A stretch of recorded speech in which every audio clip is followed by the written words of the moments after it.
ဒီနေ့တော့2020ခုနှစ်ကထွက်ရှိခဲ့တဲ့ 100% Wolf ရာဂိုင်နှုန်းပြည့်ဝန်ပလွေရုပ်ရှင်ဇာတ်လမ်းလေးကိုတင်ဆက်ပေးသွားမှာပဲဖြစ်ပါတယ်။ဖခင်ဖြစ်သူကိုဆုံးရှုံးလိုက်ရတဲ့အဖြစ်ဆိုကြီးပြီးနောက်မှာတော့လူငယ်သမိုင်းဝန်ပလွေလေးတစ်ကောင်ဟာသူ့အုပ်စုရဲ့ခေါင်းဆောင်ဖြစ်လာဖို့ပြင်ဆင်နေခဲ့ပါတယ်။ဒါပေမဲ့သူ့ရဲ့ခေါင်းဆောင်အဖြစ်တင်မြောက်ခံရမယ့်နေ့မှာတော့လုံးဝကိုမျှော်လင့်မထားတဲ့အရာတစ်ခုဖြစ်ပျက်လာပါတော့တယ်။မြို့ထဲကမီးလောင်မှုတစ်ခုအတွင်းမှာသမိုင်းဝန်ပလွေတဆူဟာအိမ်ထဲကိုဝင်ရောက်ပြီးဒုက္ခသည်တယောက်ကိုကယ်တင်ခဲ့ပါတယ်။အဲ့ဒီအချိန်မှာ Freddie Lupin ကခြုံပုတ်နောက်ကနေသူတို့လှုပ်သမျှကိုစောင့်ကြည့်နေခဲ့တာမှာ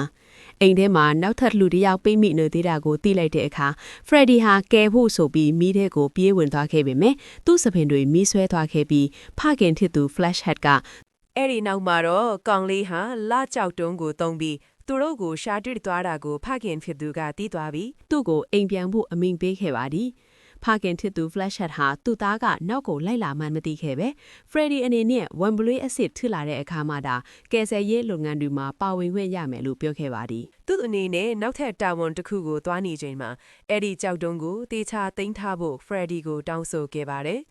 အဲ့ဒီညမှာပဲအုပ်စုဟာမျိုးသူမျိုးသားတွေကိုကယ်ဆယ်ဖို့နဲ့တက်နိုင်သမျှကူညီဖို့ထုံးစံအတိုင်းစုဝေးခဲ့ကြပါတယ်ဒီတစ်ခါတော့ Freddie ကိုလိုက်ပါခွင့်ပြုခဲ့ပြီးသူ့အုပ်စုကခွေးတွေကိုအယမ်းမုန်းကြတယ်ဆိုတာကိုသူသိလိုက်ရပါတယ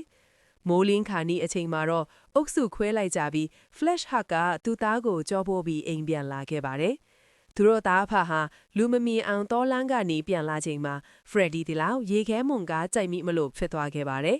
Flashhead ကအချိန်မီကဲသိမ်းနိုင်ခဲ့ပေမဲ့တမန်ဝန်ပလွေကြီးကလည်းသူ့သားကိုခေါ်ပြီးချက်ချင်းထွက်ပြေးသွားခဲ့ပါတယ်။ Freddie ကတနေ့ကြာရင်သူတိဖူးသမျှထဲမှာအတန်မာဆုံးဝန်ပလွေတစ်ကောင်ဖြစ်လာပြီးဖခင်ဖြစ်သူကိုဂုဏ်ယူစေရမယ်လို့ပြောခဲ့ပါတယ်။ဒီစကားကိုကြားတဲ့အခါ Flashhead ကကောင်လေးဘလို့ဝန်ပလွေမျိုးဖြစ်လာမလဲဆိုတာလက်မြင့်ကြီးရဲ့နတ်ဖျားတွေကပဲဆုံးဖြတ်ပေးတာလို့ပြောပြခဲ့ပါတယ်။အဲ့ဒီအချိန်မှာပဲ Crip လို့ခေါ်တဲ့ရေခဲမွန်ကားသမားရောက်လာတော့သူတို့နှစ်ယောက်လုံးအံ့ဩသွားကြပါတယ်။ Freddie ဘာမှမဖြစ်ဘူးဆိုတာသိလိုက်ရတော့ Crip စိတ်အေးသွားပေမဲ့တမန်ဝန်ပိုလွေတကောင်ပါလာတာကိုမြင်တော့လက်ဖြစ်သွားပါတယ်။ကြောက်လန့်တကြားနဲ့ Crip ကကရတေးကွက်တီတုံးပြီးရန်သူကိုခြောက်လန့်ဖို့ကြိုးစားရင်ခြောက်ကမ်းပါးပေါ်ကနေပြုတ်ကျသွားခဲ့ပြီ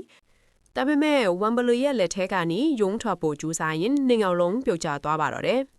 ကန်ကောင်းစွာနဲ့ Crip ကကြောက်တုံးလေးကိုတွဲဖက်ပြီးအသက်ရှင်ခဲ့ပေမဲ့ Flashhead ကတော့ရေကန်ထဲကိုကျပြီးပျောက်ကွယ်သွားခဲ့ပါတယ်။ဦးလေးဖြစ်သူ Hosper ရောက်လာပြီးကဲတင်ခဲ့ပါတယ်။ Hosper ကကောင်လေးကိုအိမ်ပြန်ခေါ်သွားပြီးလမ်းမတင်လာကြောက်တုံးလေးကျပျောက်သွားခဲ့ပါတယ်။ရအနေငယ်အကြာမှာတော့အုပ်စုကောင်းဆောင်တဲဆုံးသွားပြီးယုံကြည်ကြတဲ့အတွက် Flashhead ရဲ့တငယ်ချင်းတွေနဲ့မိသားစုဝင်တွေအားလုံးနှုတ်ဆက်ဖို့စုဝေးခဲ့ကြပါတယ်။ဒါပေမဲ့ Freddie ကတော့သူ့ဖခင်အသက်ရှင်နေတဲ့ယုံကြည်နေပြီးလက်မခံနိုင်ခဲ့ပါဘူး။ကောင်လေးကြီးပြင်းလာပြီးဥဆောင်နိုင်လောက်တဲ့အထိတန်မာတဲ့ဝန်ပလွေတကောင်ထင်မလာမချင်း Hosper ကအုပ်စုကောင်းဆောင်နေရာကိုရယူခဲ့ပါတယ်။6နှစ်ကြာပြီးနောက်မြို့တဲကတမန်ဝက်ပလေးတွေအားလုံးဟာ Freddie ရဲ့အသွင်ပြောင်းခြင်းကိုစောင့်ကြည့်ဖို့လူဘင်းအိမ်မှာစုဝေးခဲ့ကြပါတယ်။ဒါပေမဲ့သူဦးလေးကတော့ခေါင်းဆောင်နေရာကနေဖဲပေးရမယ့်အရေးကိုမကြည့်နဲ့ပဲကောင်းလေးမှာအုပ်စုကိုဦးဆောင်နိုင်စွမ်းမရှိဘူးလို့စောတကကခက်ပါတယ်။ဒါကိုကြတော့ Lady Hindley က Hosper ဟာလက်ကြောက်တုံးကိုပြန်မရှာနိုင်ခဲ့ဘူးဆိုတာကိုသတိပေးခဲ့ပါတယ်။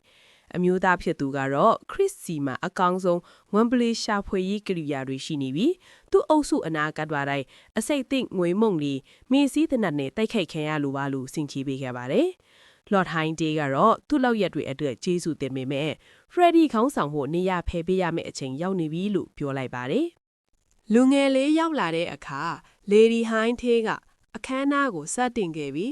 လက်ရောင်နဲ့ထိတွေ့လိုက်ချိန်မှာဝန်ပလွေတွေအားလုံးအတွင်ပြောင်းသွားကြပါတယ်။ဒါပေမဲ့ Freddie အတွင်ပြောင်းရမယ်အလဲရောက်တော့အားလုံးကိုအံ့ဩသွားစေတာကသူဟာပူတယ်ခွေးလေးတကောင်ဖြစ်သွားတာပါပဲ။ကြောက်လန့်တကြားနဲ့ဝန်ပလွေတွေကဘာဖြစ်နေတာလဲဆိုတာနားလည်အောင်စူးစမ်းနေကြပြီး Hosper ကတော့ခေါင်းဆောင်နေရာမှာဆက်နေခွင့်ရတော့မယ်ဆိုပြီးဝမ်းပါနေပါတယ်။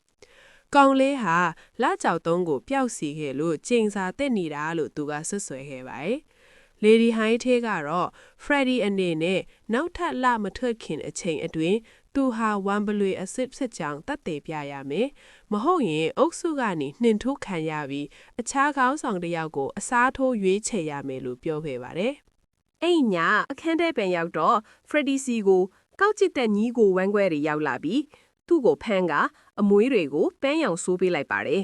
ပြီးတော့သူ့ကိုလူပြန်ဖြစ်မလာအောင်လေဘင်းမှာငွေလေဘတ်တစ်ခုကိုတတ်ပေးခဲ့ပါတယ်ဒါပေမဲ့အဲ့ဒီလေဘတ်ကိုဖြုတ်ဖို့ကြိုးစားရင် Freddy ဟာလှေကားမုံကပြုတ်ချပြီးညီကိုဝမ်းခွဲတွေကိုသခိုးထဲမှာမတော်တဆပိတ်လောင်မိသွားပါတယ်ဝမ်ဘလွေအစ်စ်ဖြစ်လာဖို့နီလန်းကိုစဉ်းစားရင်လက်ကြောက်တုံးကိုဒါအုပ်စုစည်းပြန်ယူလာနိုင်ရင်သူ့ကျိန်စာတည်သွားလိမ့်မယ်လို့ကောင်းလေးကကောက်ချက်ချလိုက်ပါတယ်ဒါကြောင့်သူဟာဆန်အိမ်ကနေထွက်ပြီးဖို့ဆုံးဖြတ်လိုက်ပြီးချန်စီရုပ်ကိုခုံချော်အပြီးမှတော့ညွတ်လေကောင်ကိုသွားမဲ့ကားတစ်စီးရဲ့အနောက်ခန်းတွေကိုပြုတ်ကျသွားခဲ့ပါတယ်ဒါပေမဲ့ကားကွေ့လိုက်ချိန်မှာလမ်းပေါ်ကိုလိမ့်ကျသွားပြီးကားချိတ်ခံရမလို့ချစ်သွားပါတယ်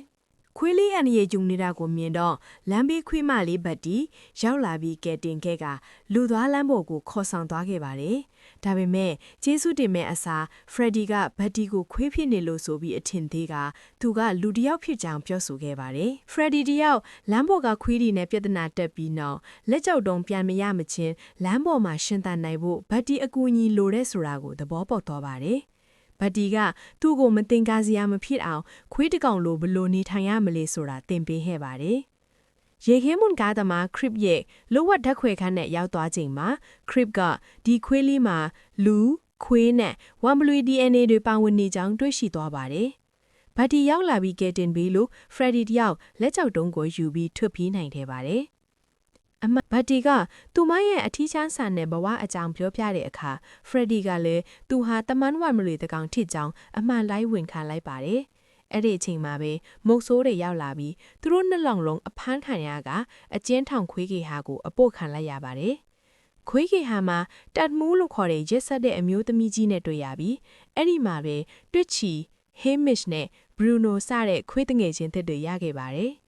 တိုက်ဆိုင်စွာနဲ့ဦးလေးဖြစ်သူဟော့စပါဂေးဟာကိုရောက်လာခဲ့ပြီးမြဲဖရက်ဒီကိုမကယ်တဲ့အပြင်လက်ချောက်တုံးကိုပါလူယူသွားပြီးဖရက်ဒီကိုဆက်လက်အချင်းချထားခဲ့ပါတယ်ဖရက်ဒီဂေဟာကနေဖြစ်ပြီးဖို့ကြိုးစားရကနေမအောင်မြင်ပဲတားရဲကြီးရှိတဲ့မိအောက်ခန်းနဲ့ပုထည့်ခံလိုက်ရပါတယ်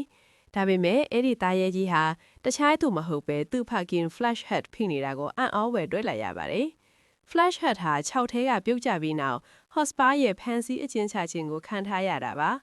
ဖခင်နဲ့သားပြန်လဲတွေ့ဆုံကြပြီးနောက်ခွဲတငယ်ချင်းတွေနဲ့အတူတက်မှုရဲ့ခွဲတွေကိုစပန်တုအဖြစ်ပြောင်းမဲ့ဆက်ကြီးရဲ့အန်ဒီယေကနေထွက်ပြေးလွတ်မြောက်ခဲ့ကြပါတယ်။အိမ်အကူပန်နီကလည်းသူတို့ကိုလာရောက်ကူညီပေးခဲ့ပါတယ်။အဲ့ဒီညမှာပဲ Hotspur ဟာလာကြောက်တုံးကိုပြသပြီးအုပ်စုကောင်းဆောင်အဖြစ်ခံယူကမြို့ရဲကခွဲတွေအားလုံးကိုဖျက်ဆီးပစ်မဲ့ဆက်ကြီးကိုအသုံးပြုဖို့ကြိုးစားပါတယ်။ Freddy, Flashhead နဲ့ခွဲတငယ်ချင်းတွေရောက်လာပြီးသူ့ကိုတားဆီးကြပါတယ်။ရေခဲမုံတဲ့ခရစ်ပြက်ဝင်ရောက်တိုက်ခိုက်မှုခရစ်ပြောက်လာပြီးငွေကြီးစာနေနဲ့ပစ်ခတ်လို့ Flash Head လဲကျသွားပါတယ်။ Freddy ကခရစ်ကိုသွားတားတဲ့အခါခရစ်ကသူ့လောက်ခဲ့တဲ့ညဟာတေဆုံးသွားပြီလို့ထင်ရတဲ့ Freddy လီအတော့လက်စားချီခြင်းလို့ပါလို့ပြောပြပါတယ်။စစ်ကြီးပေါက်ကွဲခြင်းHotspur ကဆက်ကိုဖွင့်လိုက်ပေမဲ့ခွေးလေးထစ်ချီကဆက်ထဲကနေဒေါသတကြီးနဲ့အတွေးမိုင်းကိုဖျက်ဆီးပစ်လိုက်လို့ဆက်ကြီးပေါက်ကွဲသွားပါတယ်။ပူတယ်လေးရဲ့စွမ်းအား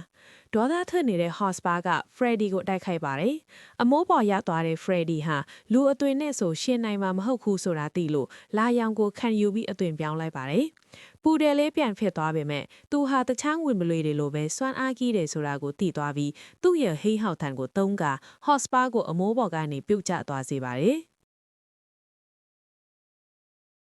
နောက်နေ့မှာတော့ရက်ဆက်တဲ့တမူးနဲ့သူမရဲ့အဖွယ်သားတွေဖမ်းဆီးခံရပြီးမြို့ထဲကခွေးတွေအားလုံးကိုလူပင်အိမ်မှာလှိုက်လဲစွာကြိုးစိုးလက်ခံခဲ့ကြပါတယ်။အခုဆိုရင် Flash Head ကသူ့အုပ်စုကိုပြန်လဲတာဝန်ယူနေတဲ့အတွက် Freddy ကခေါင်းဆောင်ဖြစ်ဖို့စိတ်ပူစရာမလိုတော့ပဲတန်မာပြီးတတိရှိတဲ့ဝွန်ဘလွေတကောင်ဘလို့ဖြစ်လာမလဲဆိုတာကိုသူ့ဖခင်စီကနေတင်ယူဖို့အခွင့်အရေးရသွားပါပြီ။ဒီရုပ်ရှင်ကားလေးကိုဘလို့မြင်လဲဆိုတာအောက်က comment မှာချန်ထားခဲ့ပြီးပါအောင်။နောက်ဗီဒီယိုတွေအတွက် like နဲ့ subscribe လုပ်ပေးဖို့မမေ့ပါနဲ့နောက်တစ်ခေါက်ပြန်တွေ့ကြပါမယ်။